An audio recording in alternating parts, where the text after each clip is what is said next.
네, 안녕하세요. 오늘도 저희 영화계를 들어주시는 여러분들께 감사를 드립니다. 오늘도 제 왼편에 앉아있는 명주. 야, 이번에 토이 새로 바꾼 거 아냐? 어떻게? YBN에서 다 알려줬는데 그것도 몰라? YBM? 네, 안녕하세요. 이명주입니다. 일단은 마 과장님께 아, 감사합니다.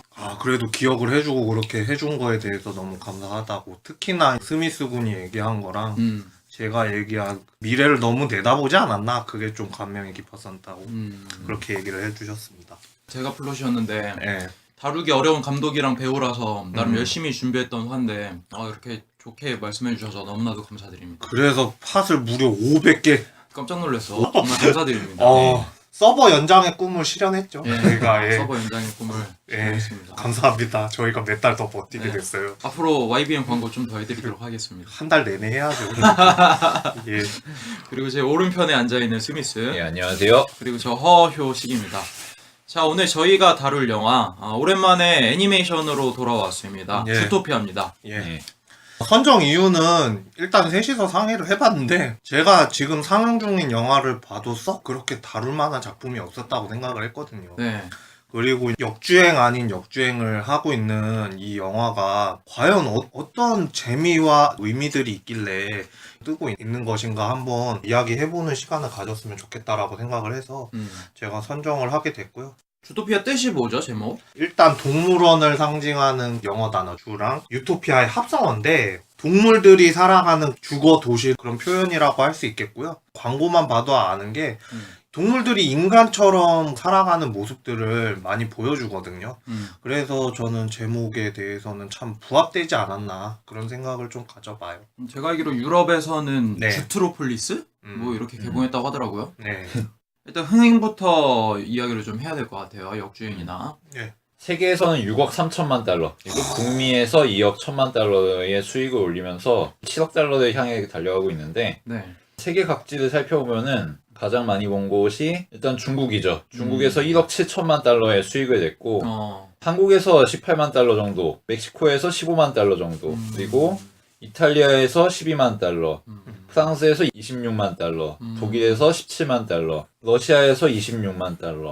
굵직굵직한 수익을 본 거는 이 정도고 한국에서도 꽤 성공한 편이죠. 이 정도면은 전 세계적으로 반응이 괜찮은 거네요. 그렇죠. 네. 2월 말쯤에 개봉을 했었던 작품인데 기왕하고 이게 겹쳤단 말이에요. 그쵸. 사실은. 데드풀도 잠깐 겹치지 않았나? 네, 데드풀도 잠깐 겹쳤었기 때문에 우려가 있었어요. 우리나라에서는 그래도 애니메이션이라는 게 100만에서 200만만 가도 엄청나게 흥행했다고 얘기들을 많이 하시거든요. 그렇죠. 근데 지금 이게 우리나라 스코어로는 300만이 넘었어요, 지금. 기왕이 스멀스멀 내려가는 틈에 다시 주토피아가 치고 올라가는. 저번 주 같은 경우에는 19일, 18일 정도까지 했을 때는 1위를 찍었었더라고요.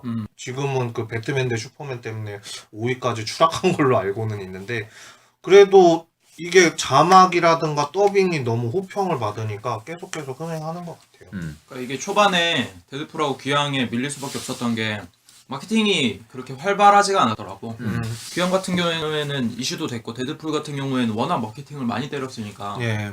그런 면에 있어서 초반에 많이 밀렸는데 확실히 요즘에 볼만한 작품이 없다 보니까 그래서 역주행할 수 있지 않았나라는 생각을 하게 됩니다. 마케팅 같은 경우에는 저번에 친구들한테 나눠준 당근 볼펜이라든가 필기구 세트 그리고 스티커 세트 어른들이 특히나 어른들이? 그렇게 많이 사간다고 그러시더라고요. 오리지널 작품이죠. 네. 원래 디즈니가 원래 있던 작품을 애니메이션으로 가져오는 경우가 좀 있었는데 네. 4년 만에 예. 가져온 작품이고 예. 북미보다 2주 전에 먼저 우리나라에서 개봉을 예, 했었죠. 개봉을 했었던 거고요. 프랑스라든가 여타 나라에서 미국이 개봉을 하기 전에 눈여겨본 것 같아요. 동향 같은 거를. 북미에서도 큰 반향을 일으킨다고 소식이 올라오고 있거든요. 미국이 특히나 가족 영화, 애니메이션 부분이 눈에 띄게 흥행을 많이 하는 게 있었거든요. 그런데 주토피아는 평단의 기대 이하다. 이렇게 예상을 했었는데 그걸 갖다가 훨씬 뛰어넘었다는 그런 이야기들이 솔솔 나오고 있습니다. 일단 감독부터 이야기를 해야 될 것 같습니다. 예, 예. 이게 공동 감독이죠. 네네. 리치 무어 감독이고요. 네. 전작은 심슨 가족 시리즈, 퓨처라마, 그리고 주먹왕 라이프가 있었습니다. 두 분 다 얘기를 해주시는 게 좋을 것 또 같아요. 한 분은 바이론 하워드, 네. 볼트, 예. 그리고 라푼젤, 탱글드, 에베 애프터, 이 정도가 있을 것 같습니다. 이 두 사람과 더불어서 한 분을 더 제가 소개를 해드려야 될 것 같아요. 존 라세터라는 분이신데 이분이 픽사 부사장이에요. 예. 근데 왜 이분까지 얘기를 드리는 거 하니 라푼젤이 끝난 다음에 세 명이 얘기를 하다가 바이런 하워드가 기획을 하고 있었던 게 있었는데 일단은 동물이 5명 주인공이 나와가지고 사람처럼 생활하는 라이프 스타일 같은 거를 갖다가 얘기를 하는 그런 이야기를 만들 건데 너의 생각은 어떠냐 그랬더니 존 라세터가 이거는 기획이 조금 잘못된 것 같다고. 일단은 5명까지 넣어버리면은 중구난방하지 않을까라는 그런 생각을 했었대. 그래갖고 주디랑 그리고 닉 2명의 중심 인물을 놓고 2차 안을 내놓으면서 그러면은 주먹한 라이프 찍은 리치 무어 감독이 있는데 같이 찍어라 그래가지고 존 라세터가 승인을 한 거야. 그러니까 존 라세터라는 분이 얼마나 위대한 인물이냐 하면은 아카데미 최우수 단편상도 타신 분이에요, 이분이. 그리고 픽사의 대표작 토이스토리 전반적인 연출로도 많이 유명했었고 3D 애니메이션을 여기까지 이끌어 오셨기 때문에 공로상까지 받은 인물이에요. 바이런 하워드 감독이 인터뷰한 거 보면은 너무 감사하다고. 이분이 만약에 이렇게 얘기를 안 해줬으면은 내 커리어에 5점을 남길 뻔했다라는 이런 말까지 했더라고요. 그래가지고 이 세 사람이 일기투합해서 연출은 당연히 리치 무어 감독이랑 바이런 하워드가 했지만 존 라세터라는 진짜 실세가 뒤에서 잘 받쳐줬다라는 얘기를 꼭 해주고 싶었고요. 존 라세터가 애초에 디즈니 지금 제작자고 수장인데 당연히 컨펌을 하는 거고 모든 작업에 제작자로서 참여하고 있다고 보면 되고. 그러니까 이 사람이 그 사람 아닌가? 원래 디즈니에 있었다가 픽사로 가가지고 픽사에서 일하다가 픽사가 인수되면서 디즈니로 와서 디즈니의 짱이 된 거지. 그치. 그러니까 뭐라 해야 되지? 원래 내가 다니던 회사에서 빡치네 여기서 내가 대장 못하네 다른 회사 가서 내가 내 꿈 펼쳐주려고 열심히 해갖고 성과 이뤄내니까 다시 와가지고 접수한 뭐 그런 거 아닌가? 어쨌든 간에 이 세 명이서 만든 이 합작품이 지금의 흥행을 이끌게 하지 않았나 그런 생각이 좀 들어서 언급을 해드리고 싶었어요. 리치 무어 감독은 주먹왕 라이프로 이야기를 잠깐 했었죠. 식슨 가족도 얘기했었고 바이런 하워드 감독 얘기를 해보자면은 제가 이 감독 자료 찾으면서 너무 없는 거예요. 근데 라푼젤이라는 작품을 언급을 누군가가 했었거든요. 한번 보라고 추천을 계속 해줬어요. 뭐 어느 정도길래 하고선 봤는데 겨울왕국보다 낫더라. 라푼젤이. 바이런 하워드 때문에 디즈니 2차 전성기가 오지 않았나? 그러니까 그 원래 2D만 고집하다가 3D로 넘어가기 시작했잖아. 근데 제대로 성공하기 시작한 게 라푼젤이잖아. 더 이상 2D는 안 만들고 3D만 만들겠다고 디즈니가 선언을 했었잖아. 그거에 영향을 준 게 바이런 하워드가 아니었을까라는 생각을 좀 하기는 해. 그래서 이 사람이 지금 디즈니의 전성기를 이끄는데 중요한 역할을 했다고 생각을 하긴 하는데 아쉬워. 왜냐면은 우리 다 알잖아. 옛날에 일요일 아침에 디즈니 동산 막 이런 거 있잖아. 아침에. 디즈니 놀이동산. 디즈니 동산 해가지고 아침마다 라이온킹 시리즈라던가 알라딘 시리즈라던가 이런 걸 보여줬었잖아. 아직도 그 기억이 새록새록 하거든. 교회 지도자들의 적이었지. 교회를 가느냐 디즈니 동산을 보느냐 목사님들에 있어서 사단. 그래가지고 그런 걸로 디즈니 시절에 꿈을 키웠는데 그때 시절은 다 2D였잖아. 난 사실 지금도 3D보단 2D가 더 좋거든. 그래서 약간 아쉽다는 생각을 하고 디즈니에서 만든 캐릭터 중에 가장 마음에 드는 걸 뽑으라고 하면 난 티몬과 푼바야. 왜냐면은 걔네 주연은 아닌데 너무 재밌게 나오잖아. 라이온킹에서도 신바를 이끌어주는 조력자들 그런 식으로 나오는데 그렇지. 케미도 잘 맞고 캐릭터가 잘 만들었어. 티몬도 너무 잘 만들었고 푼바도 너무 잘 만들었는데 걔네 둘이 아침에 디즈니 동산에 단편으로 나왔었잖아. 그때 기억이 아직도 나. 유쾌한 움직임들, 벌레를 먹는데 전혀 징그럽지 않는 그 모습들. 그래서 나는 그런 게 좀 아쉽기는 하다라는 생각이 들면서 뭐 아까 명주가 이따 얘기해보자고 했었던 가장 인상적인 캐릭터는 난 주연들도 있긴 하지만 티몬과 푼바가 나는 걔네 둘이 너무 재밌었던 지금 생각에. 근데 디즈니가 3D 작품만 만들고 있는 건 아닌 게 2009년에 공주와 개구리가 나왔었고 2011년엔 곰돌이 푸가 나왔었지. 그러니까 2D 작품들도 조금씩은 내고 있다는 거. 존 라세터가 그거를 관여하고 있고. 저는 곰돌이푸. 곰돌이푸. 왜냐하면은 그러니까 나는 캐릭터 자체에 곰돌이푸나 아니면은 보노보노 같은 거 있잖아. 보노보노. 그런 애들이 참 좋아요. 말이 느려요 일단. 다 전달이 돼요. 그런데 뭔가 뜻이 특색이 있네. 좀 특색이 있고 애들이 좀 귀여워. 이번에 영화에서 나온 나무늘보도 되게 좋아하겠다. 아유, 우리 형이 그렇게 끔찍히 아끼다를 안 오고 갔다가 나무늘보 그거는 얘기를 안 할래 안 할 수 없다고. 광고에서 열차를 내려야 되는데 애가 열차를 못 내린 거야 애가. 그러니까 이렇게 걸어가고 있다가 문이 딱 닫히고 바로 가는 거. 광고에서. 그거 보고서 완전 뻑 갔다고. 야, 주토피아 재밌을 수밖에 없겠구나. 그런 식으로 나한테 얘기를 해준 게 잠깐 기억이 나네. 뭐 최근 디즈니 작품들은 캐릭터 메이킹에 실패한 게 거의 없지.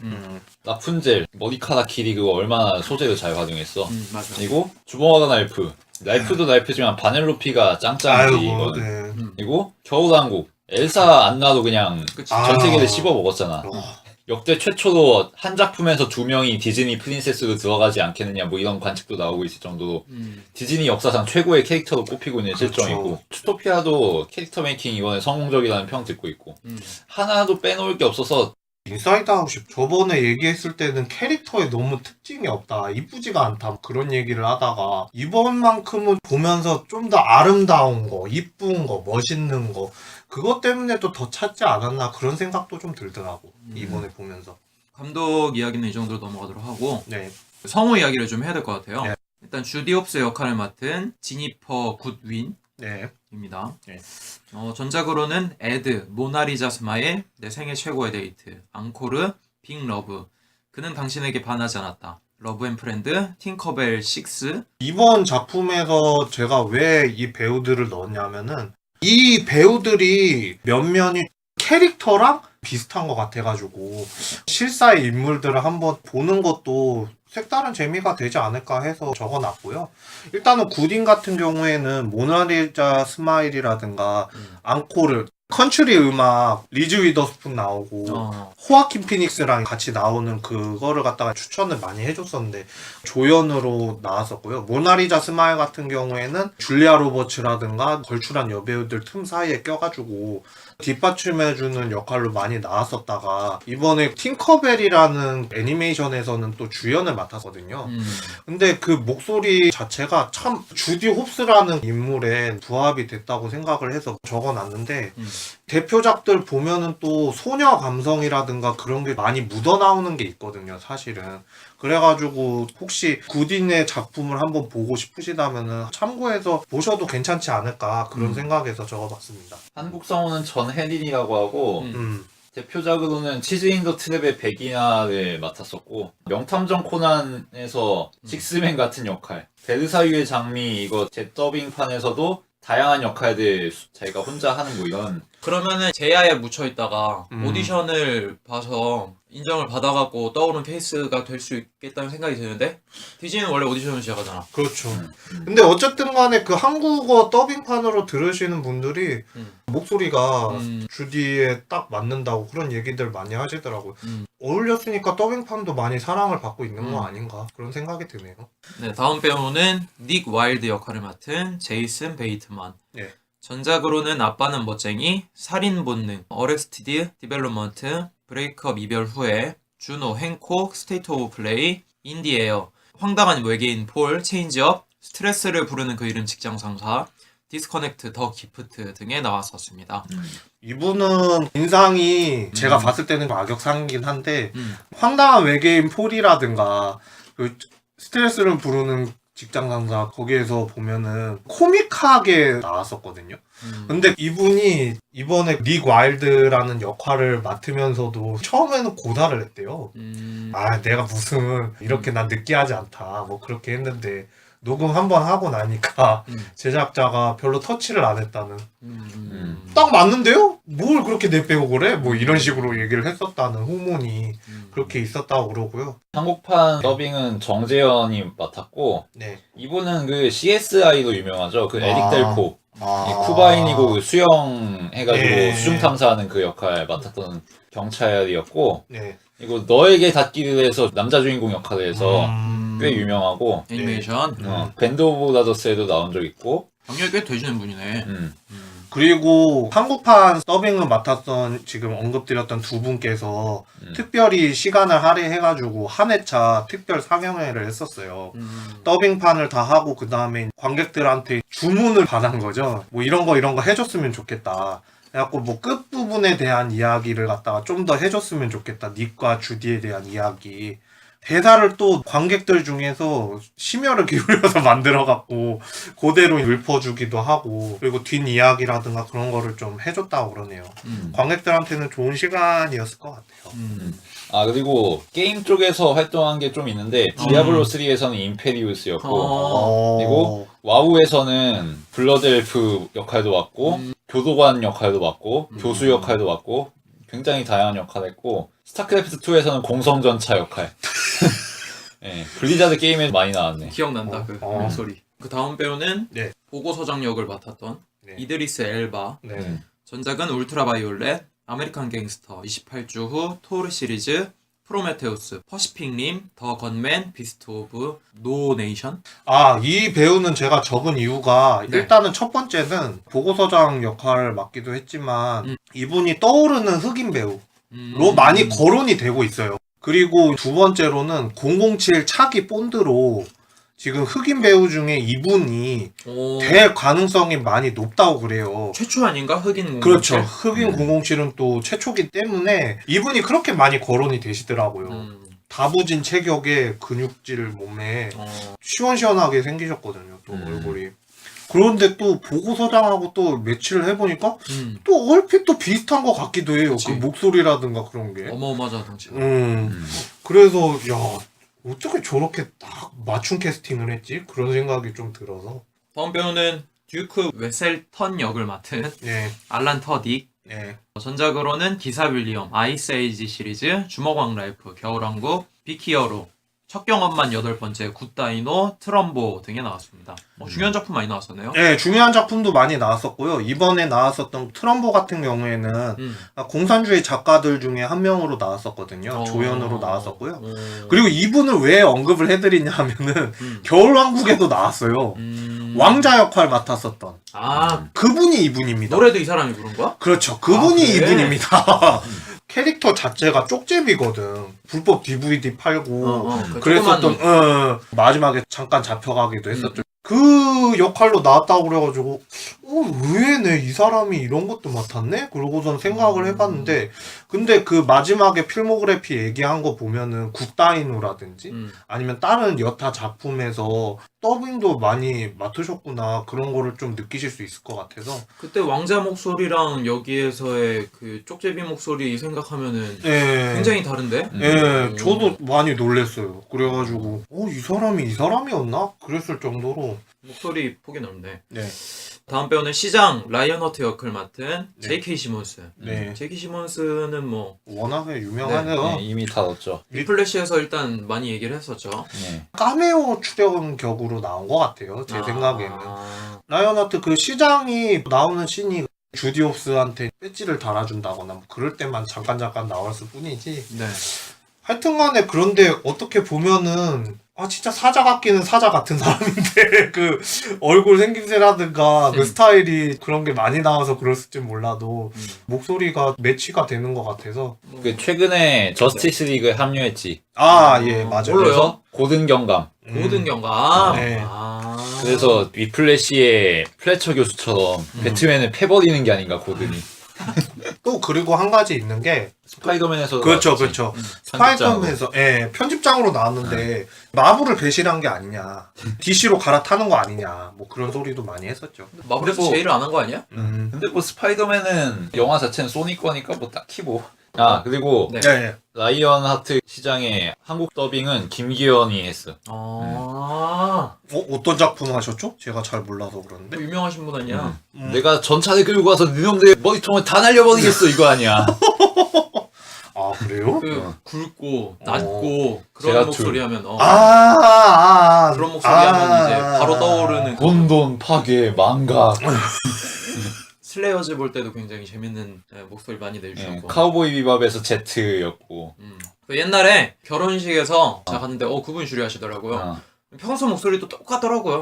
완전 굵어가지고 그러니까 막 그렇게 의식해서 막 그렇게 내는 게 아니라 자연스럽게 그냥 이렇게 얘기하는데도 그냥 성우 톤이야 바로. 그래가지고 아 멋있구나 이랬지. 게임 더빙도 꽤 많이 하셨지. 제다툴도 아까 했었고 창세이전 3의 조엘로도 나왔었고 그리고 또 킹덤 언더 파이어에서는 케이저 그 드래곤 소환하는 왕으로 했었고 다방면에서 활동했고 배우로서도 그쵸. 이름이 높고 뭐 하여튼 뭐 그 정도로 짚고 넘어가면 될 것 같고 1부는 이 정도에서 마무리 짓고 2부에서는 본격적으로 주토피아 영화에 대해서 이야기를 네. 좀 나누도록 하겠습니다. 예. 네, 2부에서 뵙겠습니다.